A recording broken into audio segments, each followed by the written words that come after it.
An Orthodox Jewish man has been found guilty of assaulting a traffic warden after he ticketed his brother's Lexus in East London. Osher Freidman punched Marvin Pond, 32, while he was pinned on the ground, Stratford Magistrates Court heard. Prince Harry proposed to Meghan Markle while they were cooking roast chicken. Mr. Pond had tried to drive off on his moped after issuing a ticket to Freidman's brother Mordechai, 32, but had crashed into him, causing both of them to fall. The incident in Leaside Road, Hackney, was filmed by witnesses, with footage showing a crowd of up to 20 men gathered around the warden. Mr. Pond was then shown swinging his helmet in an attempt to defend himself. Why were the Houses of Parliament lit up in red?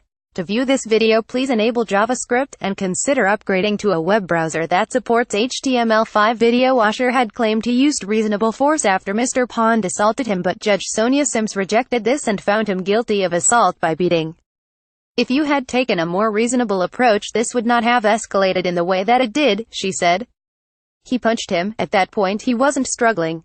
All those bodies were standing over him and he must have been frightened." Mr. Pond was eventually held down by several men until police arrived.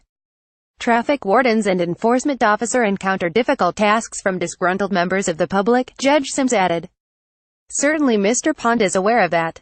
Nevertheless, they are public servants that should be able to do their job without being obstructed." More inside fetish dungeon where drugs gang kidnapped and tortured victim Mordechai and two other men, Benjamin Beigel, 25, and Yakov Nowogrodsky, 26, from Stoke Newington, were cleared of assaulting Mr. Pond after Judge Sims accepted they used reasonable force.